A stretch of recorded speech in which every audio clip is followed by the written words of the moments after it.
Here we are, a new year, fresh start, and major goal setting mode.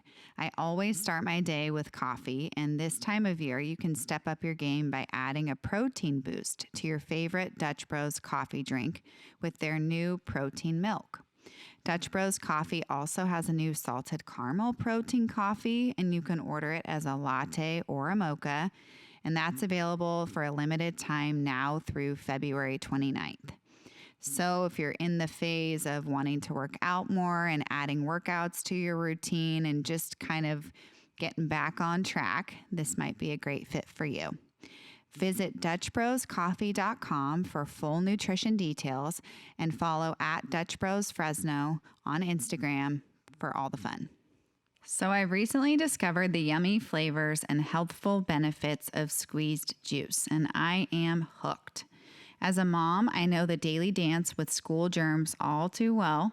That's why I've made squeezed juice a staple in my home.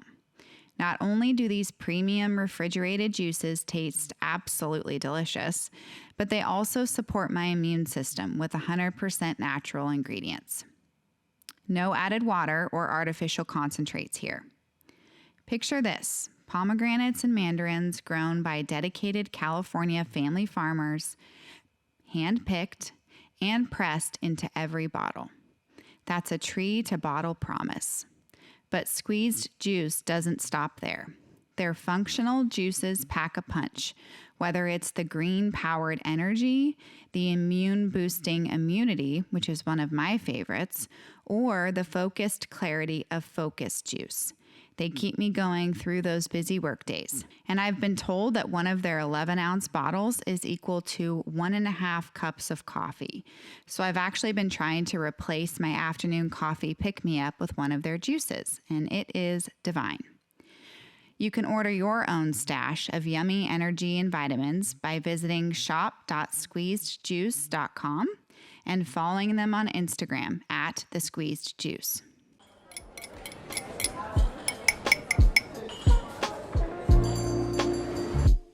Coffee Monday is more than a podcast. It's a movement to reshape the way we approach Mondays and the week ahead. It's about embracing the reality that work doesn't have to dominate our lives. It's about finding that sweet spot where passion, purpose, and a cup of motivation connect. Filmed and recorded in California's Central Valley, join me, your host, Ray Pardini-Matson, as I invite thriving professionals to share their stories of how they're crafting a life that's both vibrant and balanced. Well, I feel like I have so many things I want to talk to you about, so I think we're just going to dive in. Okay. Dr. Shantharam, Rohini, thank you so much for being here. Thank you for having me. I'm so excited and honored to be here. Oh, thanks. Yeah. Board certified dermatologist. Yes. With a focus on cosmetics. So I want to talk about that. Yeah. We initially met through our kids, actually. I know. I love that. I know. It's fun. Fresno, right? Hey, that's the beauty of it though, right? Mm-hmm. You get to see it's like full circle. Right. So different worlds, right? So the personal side we met, and then I get to know more about you and your profession and all of your accomplishments. And I'm just so impressed by you and grateful for you to be here. And I think for our listeners, I'd love to start with just background of you as a person and kind of your upbringing, how you came to dermatology. So let's touch on that a little bit. Yeah. So I grew up here in Fresno in the Central Valley, and I had acne growing up. And at that time, so it's over 20 years ago, the treatments were still being studied. It was hard to treat acne, being skin of color, dealing with hyperpigmentation. And I, felt like it really affected my confidence. So I kind of decided in high school that I wanted to be a dermatologist. That's amazing. It's not many people do that. Right. But I was a total nerd. Very much. I mean, I played, tennis, but I was very much into studying taking the AP classes. I had my hair up in a ponytail, wore a sweatshirt, had a unibrow, all the things. But I kind of committed at that time and then went on with, college and med school. That's amazing. And your dad is a physician, right? Yes. Yeah. Okay. My dad's a physician here. He just retired a year and a half ago, orthopedic surgeon. Cool. Physicians in the family, no dermatologist. So it was new, but definitely had a lot of support. And obviously, Indian parents are very much sticklers on studying, very strict. Education is key. So from the time I was little, it was like very, very heavy on study before you do anything else. Yeah, well, that's amazing. I mean, clearly it's paid off very well for you. You're extremely studious and very good at what you do. Thank you. I'm just impressed. I think back to high school, and I feel like, you have your meetings with your counselor, like where you want to go to school and what you want to be when you grow up. And the fact that you knew so early on that that's what you wanted to do, I think is super impressive. Yeah. And I don't think it happens for everyone, right? So I don't expect that, like for my kids, for example. Right. But I think you do just, become passionate about something when it affects you in some sort of way, right? Absolutely. And so I think that's where it started. And I like shadowed a dermatologist in town in high school. I still have this really old book that's probably falling apart that was like now outdated dermatologic diseases that I like took as a high school student to read so I could like shadow her and not feel like I didn't know anything. Yeah. Wow. It was very nerdy. But I was like, I did the science fair. I did all the things. I've always been into science. Very cool. So when you were thinking about undergrad, like, did that affect, obviously you knew at that point you wanted to be a dermatologist, right? So talk to me about education path and all of that. Yeah. So, I applied to all of like the UCs and kind of decided, do I want to go broad and just sort of do the undergrad thing? I had found out that there were these guaranteed medical programs that you apply for essentially in high school, which you're applying to undergrad and med school at the same time. And there's probably like, I don't know, maybe 20 in the nation. And so applied to those. They interview you for the med school when you're in high school. But the great caveat is that you don't have to take your MCAT. And so you're already accepted into medical school as a high school student, but you do have to maintain a certain GPA and like fulfill all the credits and all the things. But you don't have to sit for that big exam. And that was huge. So I got into one of those programs. Oh, amazing. And that's sort of what dictated where I went. But yeah. Right. So where'd you end up going? So I ended up going to to Virginia Commonwealth University, which is in Richmond, and that then fed into the Medical College of Virginia. Wow. So coming from West Coast, Fresno, California to Richmond, Virginia, I bet that was an adjustment, right? Huge. Yeah. It was huge change. And Richmond's kind of considered the South. So culturally a little bit different. I turned 17 in college. So luckily made like a wonderful group of friends, out of which like my dorm mates are now, one of them's a neurologist, one of them's a psychiatrist, another one's a dentist. So we were all like kind of in it. There was sort of this honors medical program thing there that we did together. Found a wonderful group of friends. I was in a sorority, so I actually kind of let go of some of my nerdiness in college and kind of like blossomed in the other side of life. So, everyone takes their own path, but I mean, I had to be really like focused because you can't get kicked out of the program, which can happen if you kind of veer off too much, but definitely allowed myself to I majored in economics and minored in chemistry. I actually presented at the Federal Reserve for a competition that I did, and I studied abroad. So I got to like put my hand in a few other things. I almost considered not going into medicine for a little bit because I really liked international economics and like game theory. Believe it or not, I don't remember anything about game theory anymore. I don't know if even know what it is, but well, I was an econ major. Okay, so I don't know why. Like maybe that's like the math, sciencey side of me. I could see that connection for sure. Yeah. But then I kind of like steadfast, I was like, no, I'm medicine all the Yeah. way. Yeah. And Cool. then jumped into med school. Wow.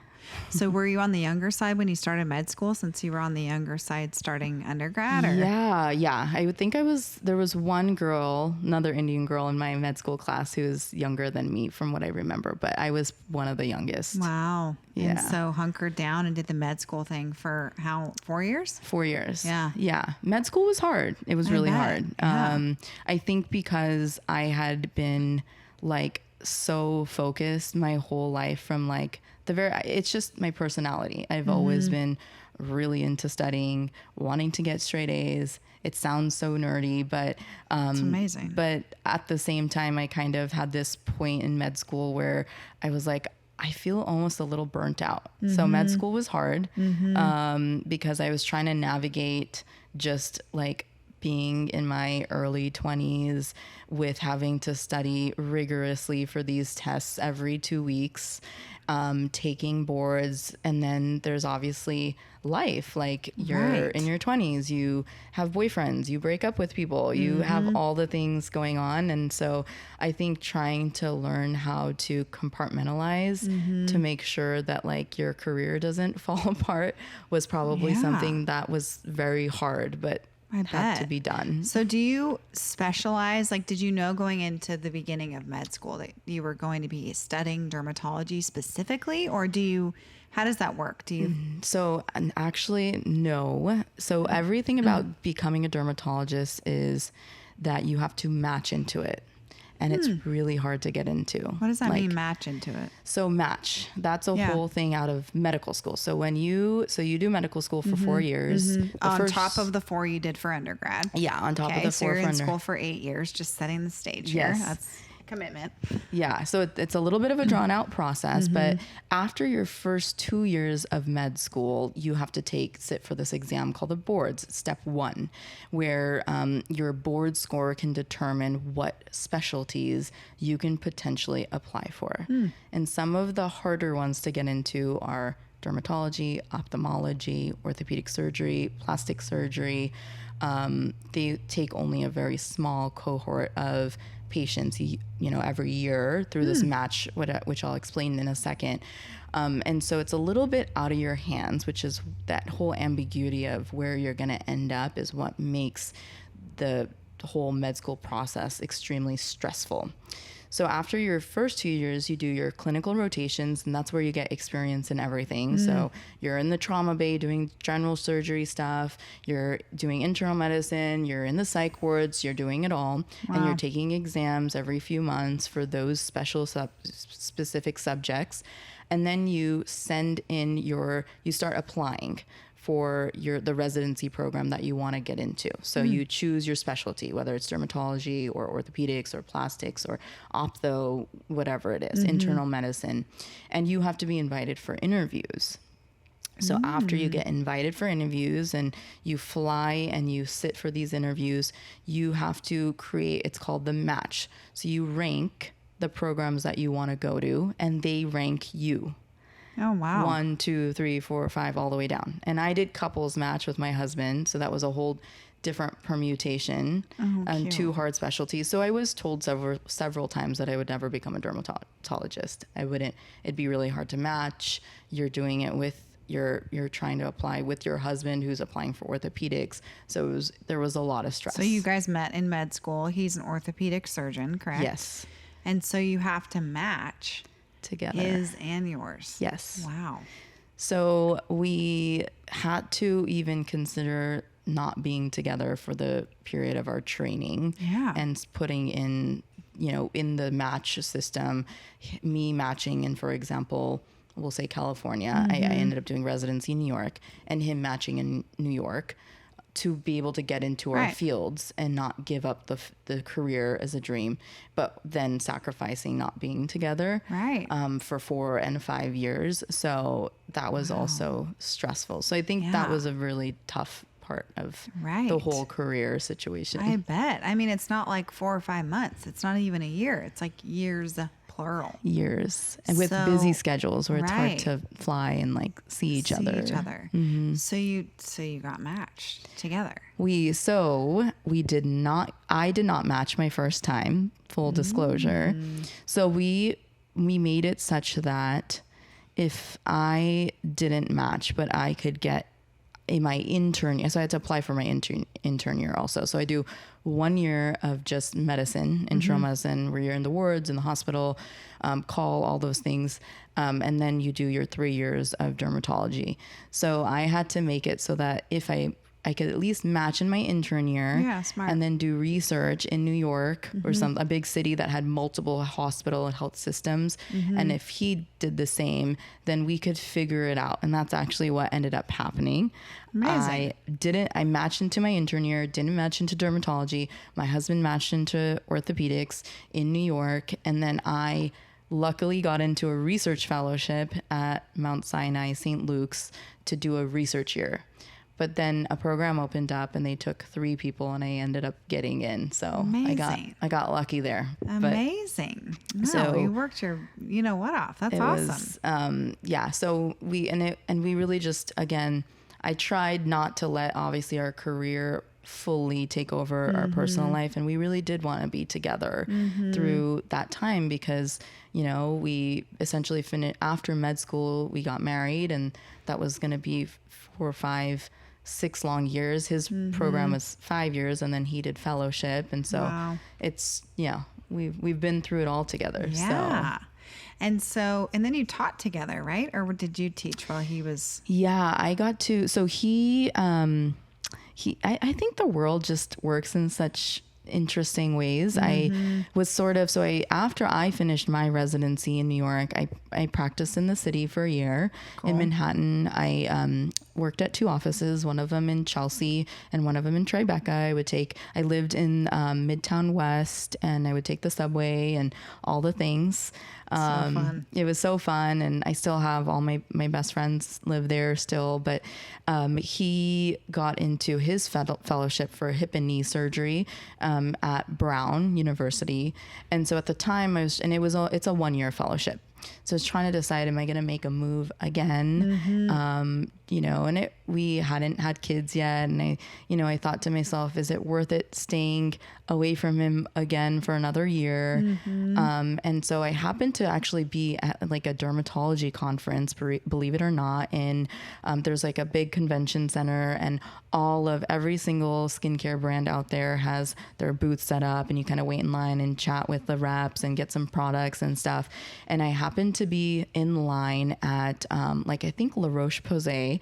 And I was talking to one of the reps for New York and I was telling her, I'm trying to decide what I'm going to do. My husband matched at Brown and the person in front of me happened to be one of the faculty at Brown. And her name is Sandy. And I still remember this vividly. She turned around. She's like, your husband's going to be a fellow at Brown. We're recruiting. You should talk to the chairman of BRAR and put in an application and see what happens. And I was like, Brown University? I don't think so. Yeah. And I at first was like, I don't know if I should even give it a try. But then I thought, there's nothing to lose, right? Like, I feel like in life, whenever you think that you're less than, you'll never know until you put yourself out there, right? So true.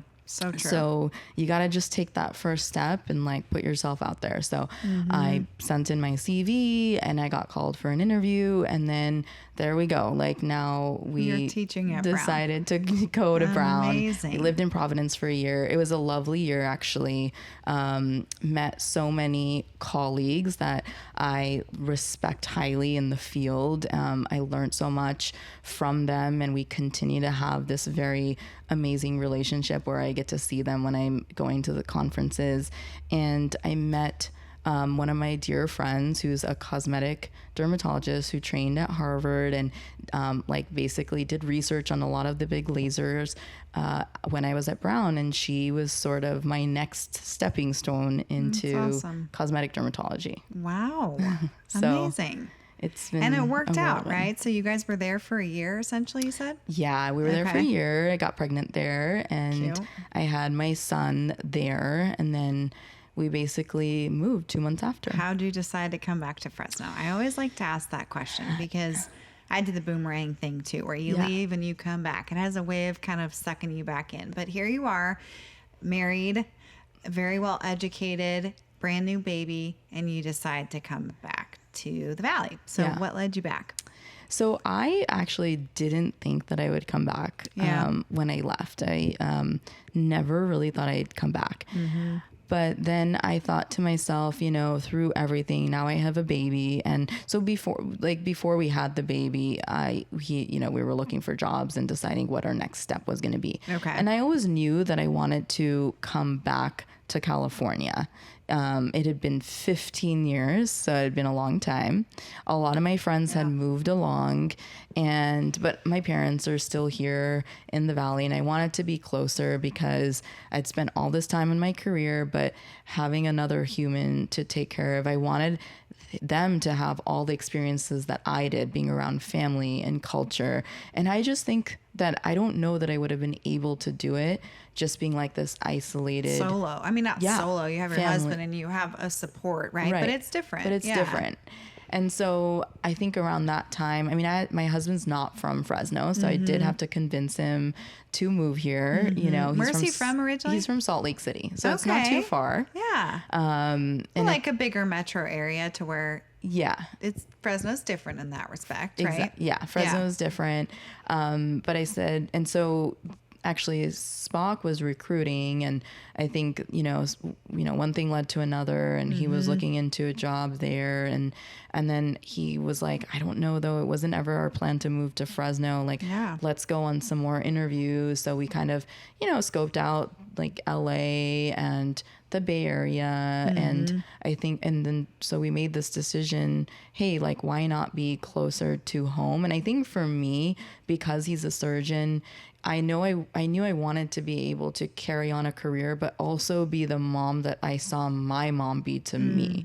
Like, she didn't work. So, and she helped run my dad's office. She's, you know, accountant by education, and my father had a practice in town, and she was just busy even with that and not having to, you know, see patients. And I was like, and to me, I was like, how would I do it all? And I don't think it's fair to my husband to put a lot of strain on him, because his job requires him to be able to like mentally think clearly. Like it's just, and I think I knew that because I had seen what my dad went through, of course, in life, and how difficult it can be. And I think I made that sort of decision just with this whole like knowing of what I had grown up with over time. And I was like, I think that I just need to make this decision and come back. Right. And so here I am. Love it.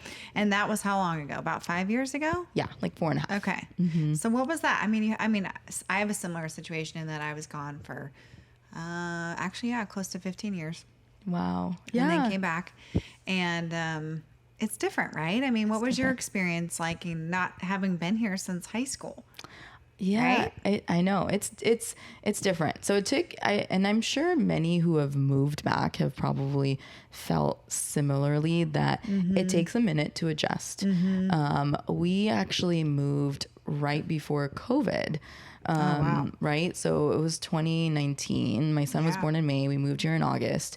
And then COVID hit 2020. We started our jobs. All the things were good in that way. I was a new mom with like not many friends. I had actually moved from like New York, or, you know, the Northeast, where a lot of my friends didn't have kids yet. I didn't even know what it was, a different lifestyle. Yeah. And I think that like took me for a little bit of a surprise. Well, then you come to Fresno and everybody has kids at like 25. Yes.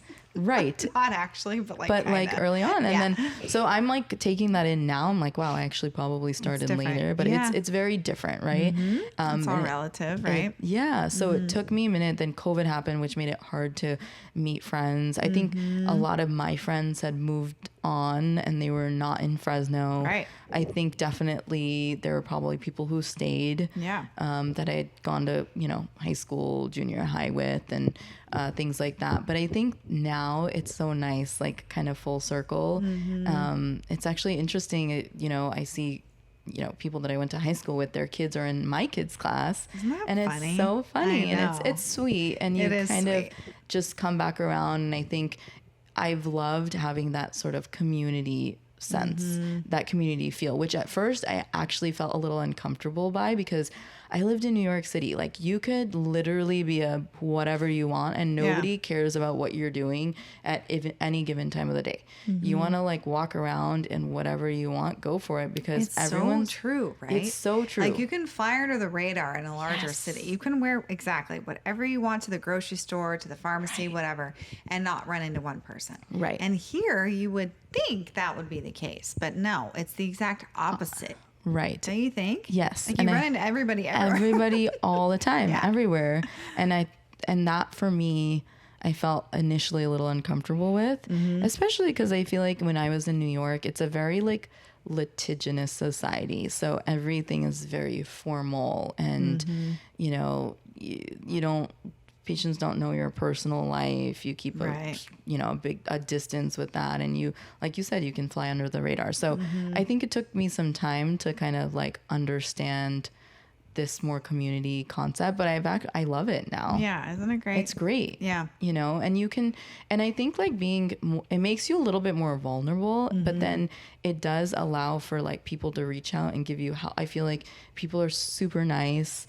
They are truly genuine about like helping you out when you need it. My neighbor, just from like neighbors, like so lovely.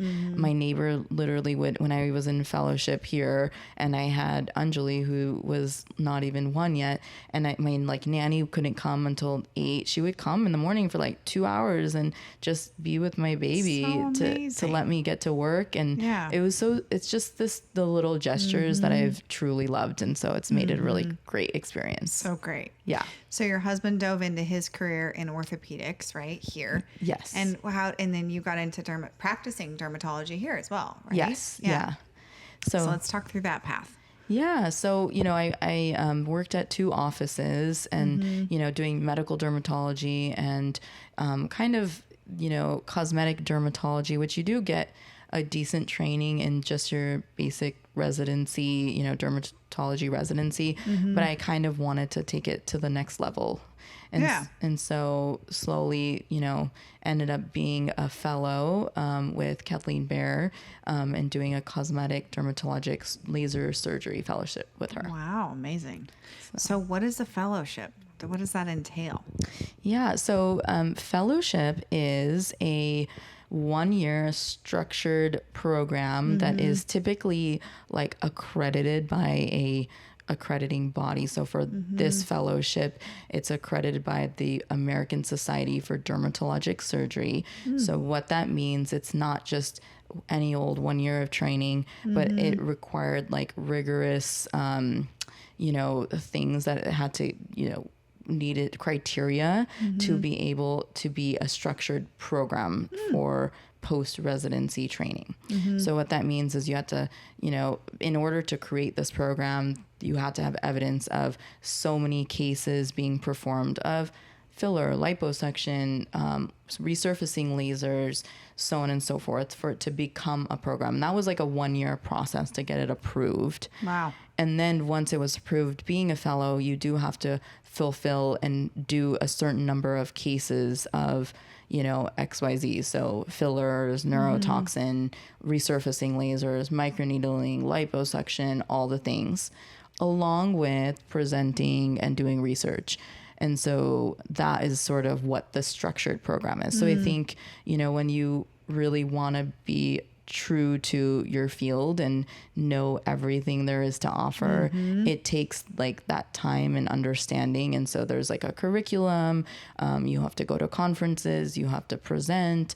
There was a little bit of that involved, which was a really good academic exercise. I bet. And it was nice to have the structure, but it was pretty busy. I bet. Yeah, busy is a good word for it, right? Yeah. So now you're in a place with your practice where you're able to practice medical derm and cosmetics, which is, I imagine, fun, challenging. No 2 days are the same, right? Right. It's just a hodgepodge. My every day is Yeah. a mix of everything. It Yeah. will go from, doing a full body skin check and diagnosing a skin cancer, seeing a atypical mole that we're unsure is this like a melanoma or benign mole, to treating a patient with acne, to treating like a blistering disease, or a drug rash, which is actually a patient I had yesterday who was having a full on drug rash to an antibiotic, to walking into doing like a filler and Botox and resurfacing wow. and liposuction. Yeah. It's all over the All place. over the place. All over the place. Wow. And you're just like on it. Like your days are probably long and packed, right? And it's like you just make the most of it. I mean, You just make the most of it. Yeah. It's a lot. Yeah, I Sometimes my like brain is just constantly moving because you're thinking through these cases. So there's something about being a dermatologist, right? So we treat all skin disease, or disease of the skin, the hair, and the nails, and that's what our like dogma is. So there's something with that makes you want to have that specificity in your like diagnosis. So Yeah. for example, you can have skin disease that's diagnosed by, a primary care doctor or a mid-level provider, but if it's not diagnosed correctly, or if there's something that's going on, Right. it's like me that needs to clinch that diagnosis Yeah. of something, which every now and then there are these random zebra cases. zebra cases. Interesting. Like yeah. the things that people will be waiting for a diagnosis, and it's like up to us to make that. Or it's, sometimes you can have these pretty benign findings on the skin, but it could mean something else that's going on internally. And that's like up to us to bring that to the attention of the doctor, of the patient. So it's an interesting concept too, is like so many things. I mean, we could talk about so many things, but let me start with this.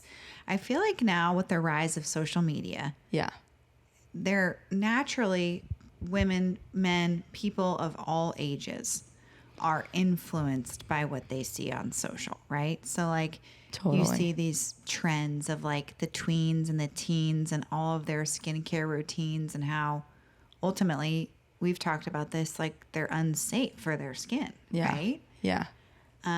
Because you were saying, explain that a little bit further. Like some of the products that they're using, their glands aren't like fully developed, right? Right. So, I think we classify tween between, the ages of like 10 and 12, right? Yeah. And so that's truly not even pre-adolescent yet, right? So Yeah. their skin is still considered baby skin. And so essentially, all of the things that are being displayed with these like 10-step routines on Instagram, social media, that include using like toners that have acids in it, or retinols or peptides, Yeah.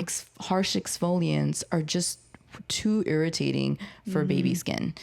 The beauty of being young is that your cells regenerate so well. They're young cells. And Right. so Isn't that what we're all trying to do at this age, is like build collagen and 100%. Yeah. Right. And now there's a lot that's coming through with skincare, even looking at how like regenerative medicine, and this is the next future of this 2024 is exosome therapy, but we can touch on that later.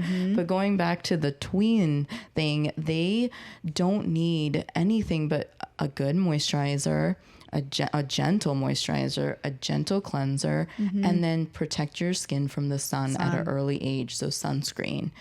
All of these other things that are, we call them alpha hydroxy and beta hydroxy acids, such as glycolic acid, lactic acid, salicylic acid, they can provide benefit, but for older skin. So when we talk about, when you're young, you haven't even started producing oil from your oil glands yet. It really starts to happen as you hit puberty and things like that, then, and which is why you start to break out in acne. And that's where some of those products we may, depending on what their skin type is, start. But like for that young generation, it can actually be somewhat detrimental to their skin. If they started, it can cause chemical burns or irritation. Right. We call that contact dermatitis sometimes. And in fact, exposing your skin at such a young age to some of these things can potentially make you more prone to getting contact dermatitis later on.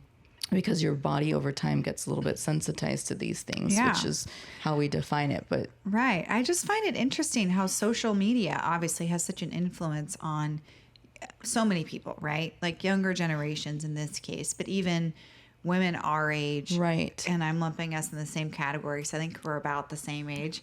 Yeah. Which is like, you know, things like microneedling or the vampire facial Yeah. or all the peels, all the things. I feel like this is probably a loaded question, but I see these memes on social media, ironically, that say like, if you know what this is, then you should start using retinol. And it's like a throwback from our childhood or something, you know? Yeah. So like, let's start there. Retinol, Yes. Retin-A. Right. Like when should one use that ish? Or, you know? Yeah. Like, there's so many things. There's so so many let's things. start there. Okay. So Retin-A is a prescription, retinoid. Okay. And that is typically started when you have acne. So believe it or not, you may end up, someone who has acne starting at the age of 13, they go in to see their That was me. dermatologist, right? Yep, all the things. Right. So you'll start a retinoid. That helps to control oil glands and helps with cell turnover.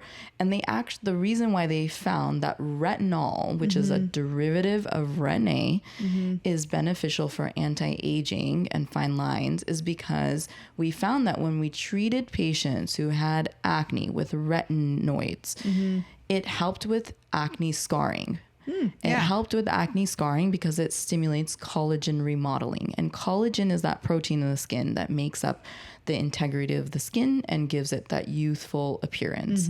As you age, your collagen starts to break down, and that's why you get fine lines and wrinkles. Yeah. And so that's where retinol came from. Ah.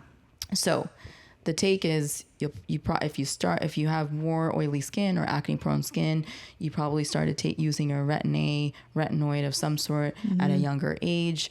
If you can tolerate it and you continue through the course of your life, wonderful. If you were not one of those people and you have more dry skin, you have maybe a history of eczema and you just can't tolerate it, then not to worry. Use it slowly. At some point in time, we'll get you on a retinol. And sometimes that can be in your 20s because why start something that's harsh that you're going to be looking red and flaky? That defeats the purpose of how you want to look, right? So give it some time until you can tolerate it and we build it on slowly.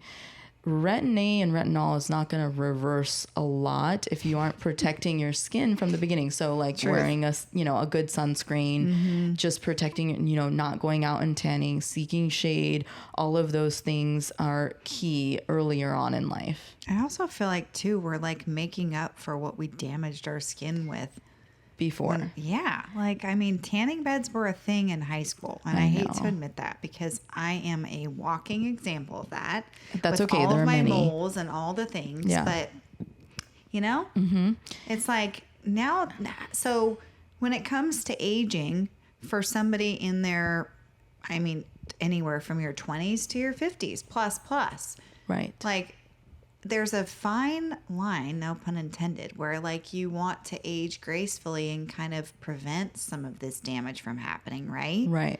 But like doing it in a way where it's not overdone. So how do you, capture that? Yeah, that's a good question. I think that, we find that the pendulum swings back and forth. I think there was a wave probably a few years ago where that overfilled syndrome was starting like sort the of duck lip vibe. That was a thing. It was a thing. Yeah. It was creeping in and the pendulum, I think, has quickly swung back. And the concept behind it is that you don't need to do, as long as you're starting in your like early teens through your early 20s of protecting your skin with your skincare. So again, a good sunscreen. You get on a retinol as you can tolerate it in your early 20s. And then you get on like a vitamin C serum, which there are a couple out there that I feel like have been backed by good like trials to know that it has good efficacy and it works.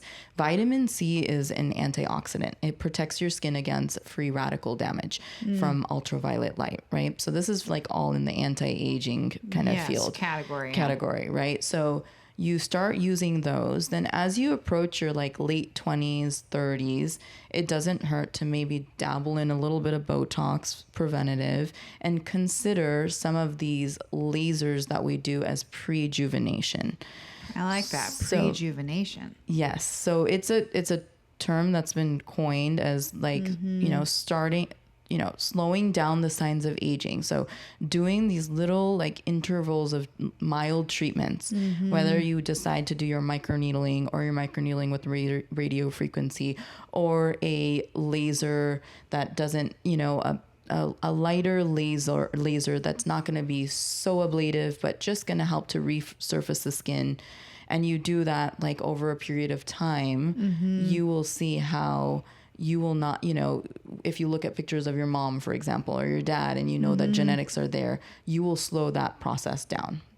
I know that's an interesting factor too, right? Is like genetics. Like, ultimately that's part of how we age also too. Yeah. I mean, obviously. Right. And I think that they're doing a lot of, looking into the science behind, we call it like regenerative medicine to understand like what sort of epigenetic fingerprints you have. I mean, it's a big term, but it basically means like what sort of genetic role does it play in aging or like cancer prevention, all these little things that we're kind of looking into now, and how much of that is your environment. So what is the mix? What is the perfect blend, sort of a say? And I would say we know off the bat, for example, in the realm of like skin cancer prevention or aging, that having fair skin, light eyes makes you at an increased risk.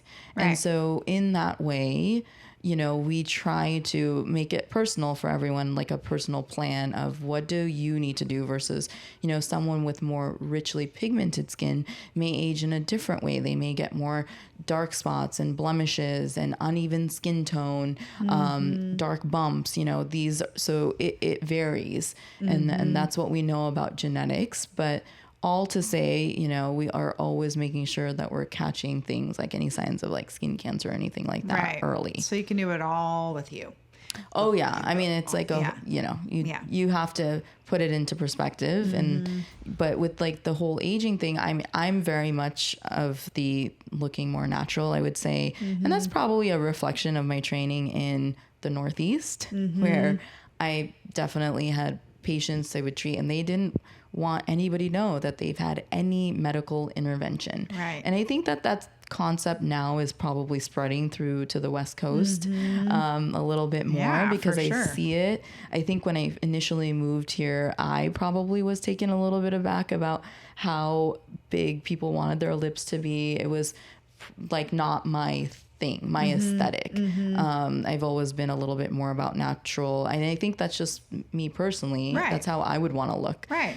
So I try to stay true to that. And it's, I love the science, but doing the cosmetic dermatology part is a little bit of my art and creativity. I was gonna say, you're an artist. I was literally just thinking that because that's what makes you unique, Yeah. Your art, your personal touch to it, your look, with your experience, of course. But I think that's really interesting. Yeah, it's fun. And I think that like for me, just like an artist, signs their name on a piece of art that they've put their blood, sweat, and tears into, that's how I see my patients. And so I feel like when someone comes to me saying, I need to do this, I need to fill up my cheeks more, do that, I kind of say like, I'm putting my like signature on this. Like, you're sort of a canvas. I want you to look amazing because that makes me feel good about the work I've done. Right. And so I think a lot of, finding that perfect provider or that dermatologist that you want to do a lot of these treatments with is knowing, it's a relationship between the doctor and the patient. And you have to have a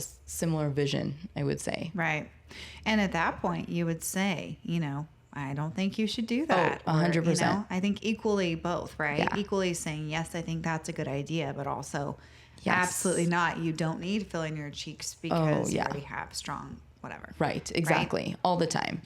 And I Oh, do feel like that it can be overwhelming. And I'm speaking from experience, right? yeah. Of somebody who's started to dabble in all the things, Botox and whatnot. Yeah. And I imagine women my age are similarly, or maybe have for a little while. There's so many people out there that are injectors or are able to, provide these some services through med spas and whatnot. And Right. for somebody that's overwhelmed and like not sure which route to go, I mean, what would you tell them? What would you suggest for them? Yeah, I would definitely say, take the time to research. If you're thinking about going to somebody, take some time to research them, get a good understanding of their credentials and how much education they've had in the field. It's one thing to just inject a filler, but it's another thing to know how to treat the complication, because all of these things are not without complications. And when the complications happen, they're real things. Like, you only have one face, right? Right. When you have a scar, the scar is there forever. You can never remove a scar. And so I tell that to my patients all the time. In fact, just yesterday, I convinced a patient not to cut a little cyst out of there. She was younger, probably teenage years, and she was adamant about cutting something out. And I said, if this was me, I would not want to have this. I would not want to, I wouldn't recommend it for my own daughter, Right, right. because once we do something, sometimes those things are irreversible. So I think for someone who's starting to dabble and looking into what can I do, I would start by seeing a doctor who knows sort of and understands the science behind why we're recommending, or who has taken the time to like understand the true data. Like, if someone, and with that, none of these things are cheap.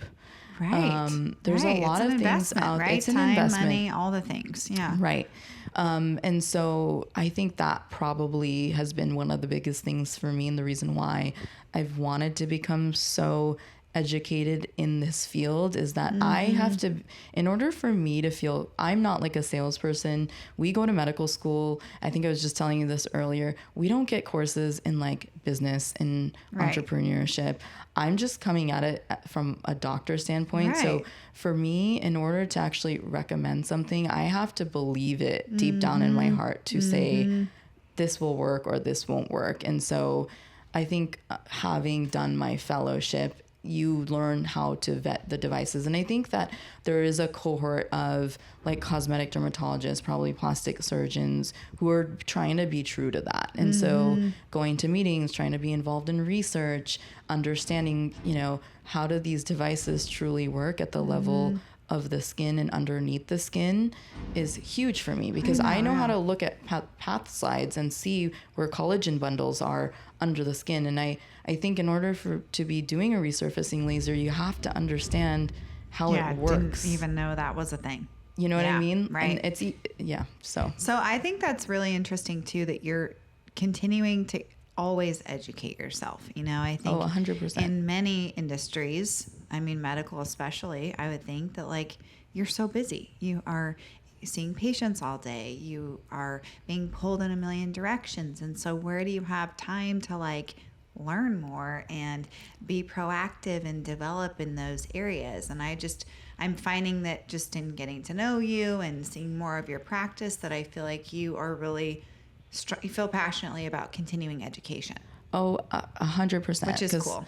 I think that like, it's hard. I have like a stack of, so the big like blue journal we call Dermatologic Surgery is the journal that comes out every month with the clinical trials and the white papers that are done on devices.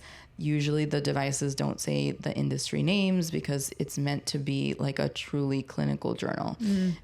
So my goal is to read them every month. When I was in fellowship, we did do that every month. It was called Journal Club. We would discuss patients and cases and less than optimal outcomes that we would have had with patients, things like that to learn. And I like try to continue that as much as possible. I think you learn the most from your patients. So really taking the time to see and understand how a patient did, how they could have done better. It always is humbling to see that in real time. And I think that's why there's this constant need or want to learn more, because you can always get better. Like it's never done. Yeah. So I have a huge stack. I try to read them as much as I can. It's hard. Sometimes I'm falling asleep because it happens after I put the kids to bed. Yeah. And you're raising 2 young children and have your husband, your family. Like, that's a lot to juggle, obviously. I mean, there's only so much time in the day, right? We were talking about this, like waking up early, going to bed later, prioritizing sleep, all the things. Right. Which is why, I mean, I feel like I'll be totally honest. Like, I don't do a 1,000,000-step skincare routine. I really don't. Like, I don't have time for simple, it. Yeah. I keep it simple. Well, you look amazing. So whatever you're doing is working. Honestly, I'm one of the people who had acne. So I started using Retin-A from when I was like in 7th grade. And I would say probably in my 20s, I added on the vitamin C.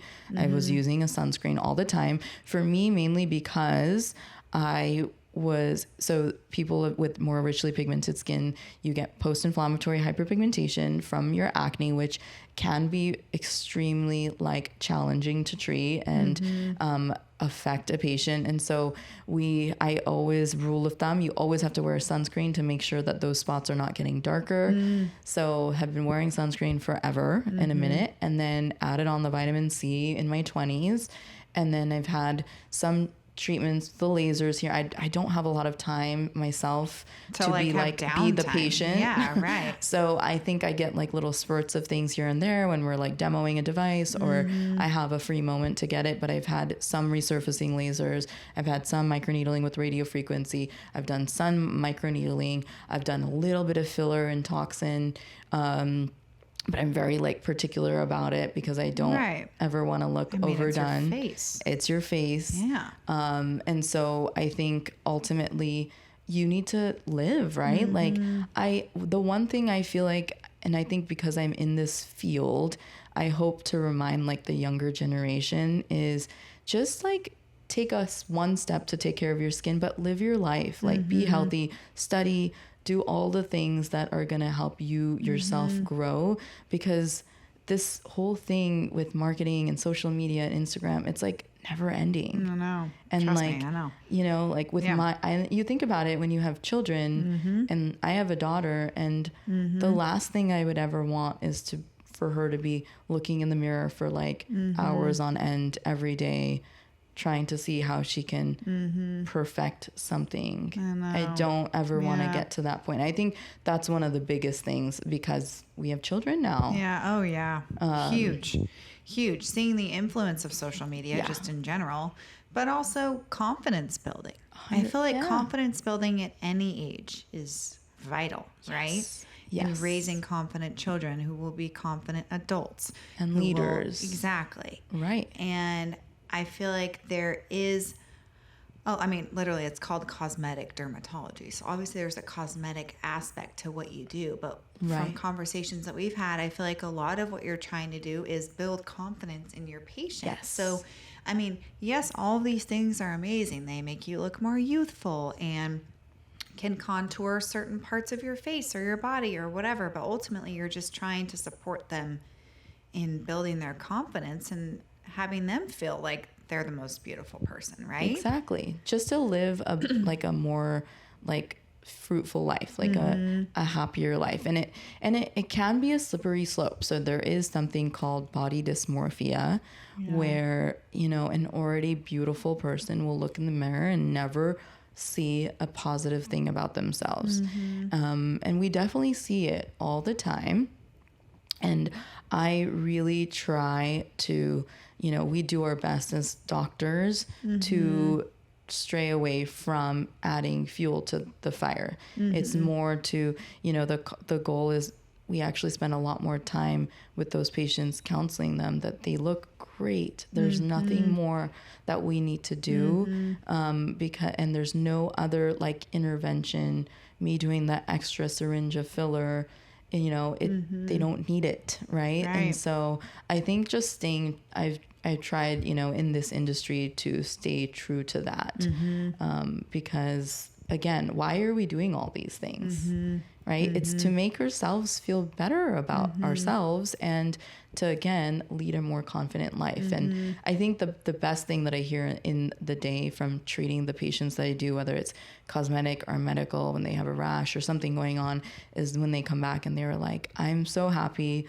I feel like I didn't have the confidence to do this, and now I can do this. And I think that's when I feel like I've done my job. Amazing. Yeah. So it's like the best part of it. Well, and things like, so we talked about liposuction too, and that's an offering that you have in office, which I was like mind blown by the fact that you do it in office and that that's a service that you offer. Yeah. But I think in general, liposuction gets a bad rap, right? I think old school thought was that it was essentially like literally changing your body type and changing the makeup of your body. And now with all things weight loss trending when it comes to weight loss drugs and that sort of thing, like I do think lipo gets a bad rap, but I feel like what you're doing in office with some of the more kind of problematic areas, if you will, aren't changing the makeup of their body, right? Like I mean, obviously you can explain this better than I can, but yeah, exactly. So, you know, the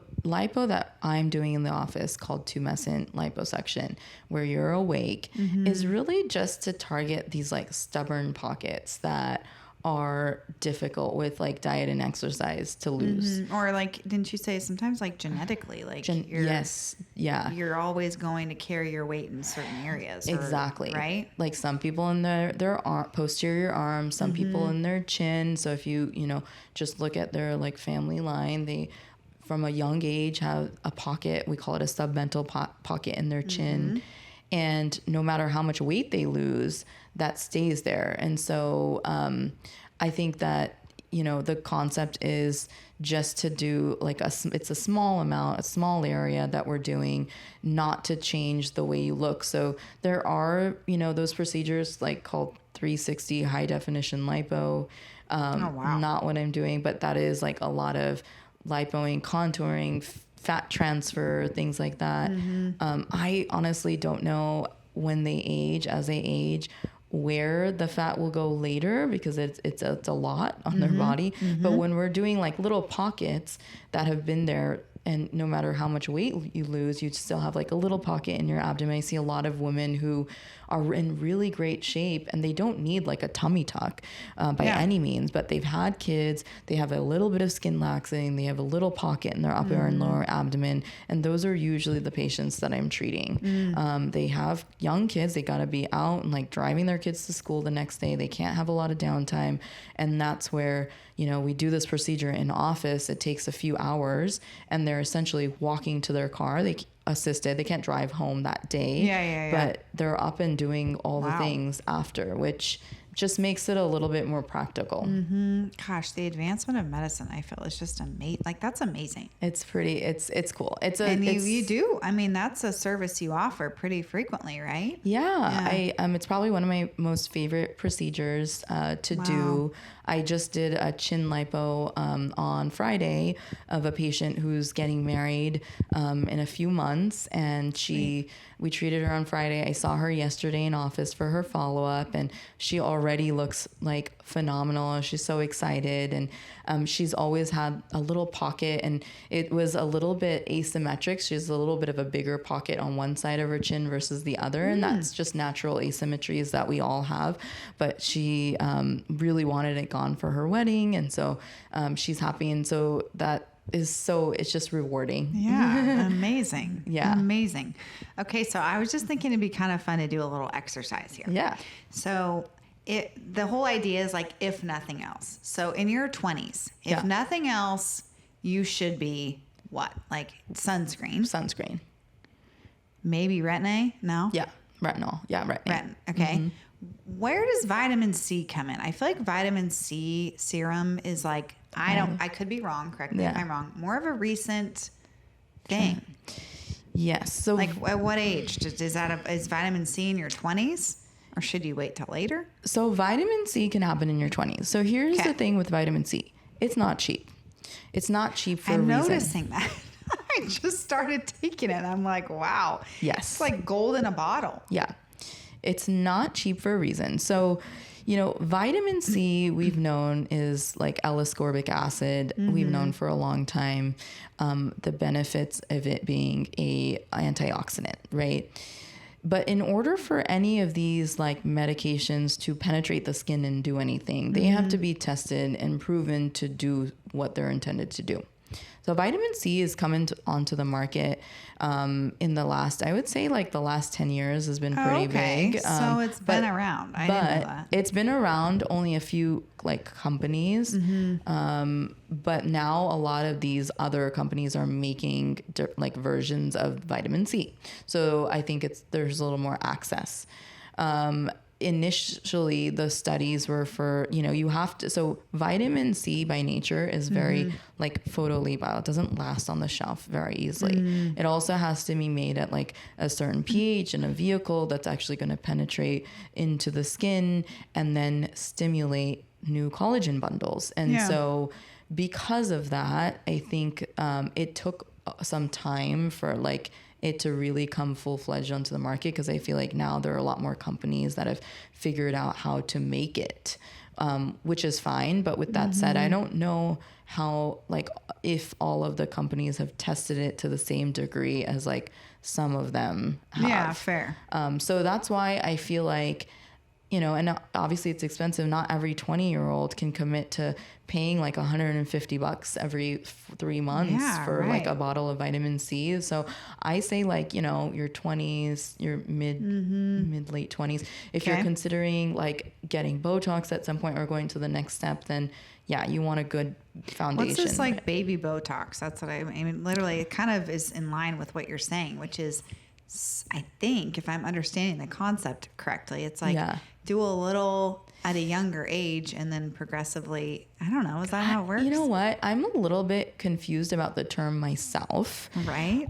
Because I can't decide if it's a misnomer or there's some truth to it. But but baby Botox could mean like starting early. Right. And so it's all like, we have to evaluate you. Every patient's different. And so the concept of baby units, it's questionable, because if you happen to have a strong frown in the middle that requires the therapeutic dose that was done in the clinical trials with the FDA clearance for Botox, which is, for example, 20 units, you may need that. But then that takes away from the concept of baby Botox, right? Because if I were to treat you with a sub-therapeutic level, it may not, A, do what it's intended to do, and B, not last as long, because we know that's the effect of not doing enough, right? Right. So I think the concept of baby Botox is doing enough to the degree where you look natural, not overdoing it to where you look like overly frozen, move. right? Yes. Yeah. That's a thing. So I think exactly. And spacing it out to the right interval so that, it carries on its longevity in time.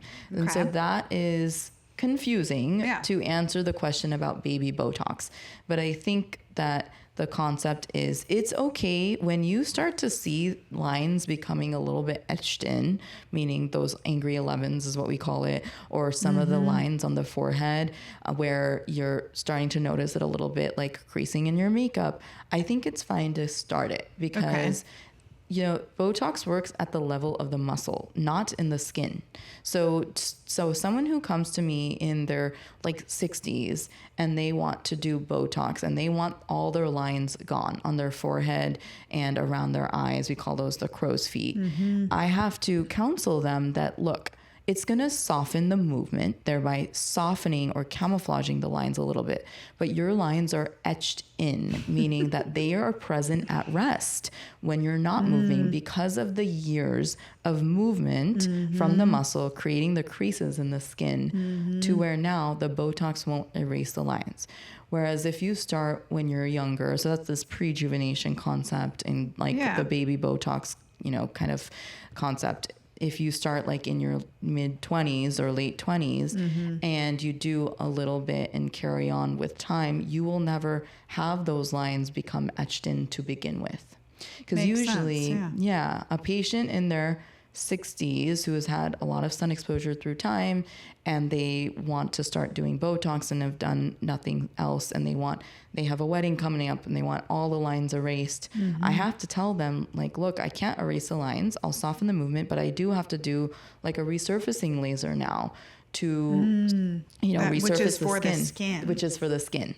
So that's an interesting perspective of like muscle versus skin. Because I feel like obviously when you get Botox, or at least in the few times that I have, I mean, your skin definitely tightens. Yes. Or it's perceived that way, right? Yeah. But it's also your muscle behind your skin. Right. That's what you're saying. Yes. It's working on the muscle. It's actually working at the neuron, the level of what's signaling your muscle to move. Interesting. So it's an interesting concept. But when we're doing your Botox, we have identified and understood the muscle movement so that we can create a look that is perceived to be that your brows are lifted naturally, not too lifted. Your forehead lines have softened, but you can still emote and show some emotion. And you can smile correctly and not flatten out your smile. So those are all the things that we've kind of understood with where the muscle is, how deep the muscles are. So everyone takes a different approach to Botox. I take it very like scientifically. I know where the muscle originates, where the tail of it ends, where it is under the level of the skin. We learn this through like, cadaver anatomy labs and things like that. It's wow. So there's a lot that goes into the Botox just to make it natural. Yeah. Which, to your point, is why you go to somebody who's certified and educated and all the things. Right. Yeah. Interesting. Okay. So if nothing else in your 20s, you're saying moisturizer, sunscreen, Retin-A, maybe vitamin C bleeding into your 30s. 30s, vitamin C. Yes. Moist, all the things. Yes. All the things. All the same things. All the things. I mean, there's a place for like peptides and growth factors. We can probably wait until you're, later 30s. I don't even know what that is. It's, it's basically, creams and skincare that's also helping to stimulate, clearing of like old collagen and elastin. The new fad actually is exosome therapy. So it's like a little branch of regenerative medicine. I'm actually really excited about it. Cool. Because I think it's like and they're testing it out not just for cosmetic and anti-aging purposes, but also for therapeutic indications for treating like leg wounds and ulcers. It's like a branch off of like stem cell therapy, which is it's kind of like the messenger that signals like the regeneration of new cells. But we are learning a lot more. Exosomes can be derived from like platelets or fat. So they're looking into a lot of that, which is super exciting. So cool. All these innovative things, right? And then the goal ultimately as you age is to continue to kind of build collagen. Is that right? Like collagen is what we lose when we age in our skin or in our muscle or what? In your skin. In your skin. Yes. So we have 3 layers of the skin. We have the top layer we call the stratum corneum. So to debunk the myth about retinol or Retin-A thinning your skin, it doesn't thin your skin. It makes your stratum corneum a little bit less thick because it's helping to turn over the dead skin cells that are about to come out anyway. We call it the poor man's peel. We don't want to see your skin peeling while you're on it, but it's doing this at like a molecular level, at a cell level. But what it's doing is it's helping to stimulate collagen. So collagen is at the level of the dermis. So we have the stratum corneum, we have the epidermis, and then we have the dermis. The dermis is where all our appendages, so the hair follicle, the oil glands, all the things reside, and collagen. And so as we age, that the collagen starts to get older and thinner and like die off, and that's where your skin starts to look dull, your pores look larger or more apparent. You start to see the vessels come to the surface in patients who have like sun damage and rosacea. So we have vascular lasers that treat that. But all of that is because collagen and elastin start to break down. Elastin is what gives your skin its recoil. So the laxity that we see, things start to fall, that is because we start to lose elastin also. So, we have fillers that are biostimulatory that aren't a true filler, but they are helping to stimulate your body to make new collagen and elastin. So for some of my patients who don't want like a hyaluronic acid plumping filler, we talk about doing like a Sculptra which is polylactic acid, or calcium hydroxyapatite, which is Radius, to actually just stimulate your body to make its own new, collagen and elastin. Wild. So it's fun stuff. All the things. Yeah. I mean, keeps you entertained, keeps you educated, like very challenged, I'm sure. Yeah, it's a lot of fun. Yeah, really cool. It's good stuff. And there's I think of throughout my career, I just happened to meet people in different parts of this field that like are so, I would say, inspirational. So I went to a conference or a meeting at with one of the filler companies, and I happened to sit next to a girl who reminded me a lot of myself. She was Indian. We had the same handbag, and she was just sitting there hanging out, and we got to chatting. And she's a dermatologist. She has a little son, or a daughter, and it turns out that she was like, she's a MD PhD at the Mayo Clinic, and she was doing FDA or clinical trials for her exosomes, which are now like everywhere, and we're friends now. Her husband happens to be an orthopedic surgeon too. Oh so my we gosh, funny. are twins on all levels. I love it. So we're really good friends, and we get to exchange like knowledge. She just texted me yesterday and was like, what are your CO2 laser settings? And she's doing like clinical trials on her exosomes, which is a big company now. It's called Plated, and she did, and she's been working on this stuff for a long time, and it's just so fun. It's such a fun field, and I learn so much from all of these people all the time, and it's very humbling. Yeah. Yeah. I mean, I even find myself gravitating to social media accounts like yours. Yeah. Where, they're educating in a different way. They don't necessarily have to be a patient to do that, but there's a community also, I feel like you've probably met people through that as well. Yeah. Or at conferences or, you know. Yeah. I meet people all the time through, I think they like will start following each other if we post like, people who do liposuction will like identify a little bit because I'll post, and then we get to chatting on Instagram, and then we go to because obviously the field is growing within dermatology. Like if you're a board certified dermatologist, it's a small world. A lot of people know each other. There's always it's just like that 6 degrees of separation. You'll find out that like someone did residency with someone else and worked somewhere, because there aren't like honestly a whole lot ratio wise in the nation. So a lot of people know each other, and it makes for a wonderful like networking situation. But then now with social media, it's like even better, because I mean, it is hard with kids to go to every single conference and be at every single thing. You still can stay connected. And then if you've never like met them, you run into them at a conference, you feel like you already know them. That's already happened like a lot. Yeah. And I'm like, hey, like we haven't even met in person, but I know you. Yeah. Yeah. The beauty and the kind of weird part about social media, right? It's like we've all been there. I had a similar situation where I never had physically met up this person. Yeah. But we were friends on Instagram. We had, connected over the years. Totally. And it's like, how have we not met in person? This is just like a wild. But you feel like you know them already. 100%. So there's so much good to social media. There is. Yeah. All for those sure, things. For sure. Like. So yeah, speaking of your social media, at Skin Doc Sean, at SkinDocShan, correct? Yes. On Instagram. Yes. And you post all the things, education pieces, before and afters, which are always fun to see, of different types of treatments you do, and just continue to kind of share trending content, right? Yeah, it's fun. I try to catch some things in real time. Yeah. Obviously, there's so much more that I do that I can't post because of confidentiality.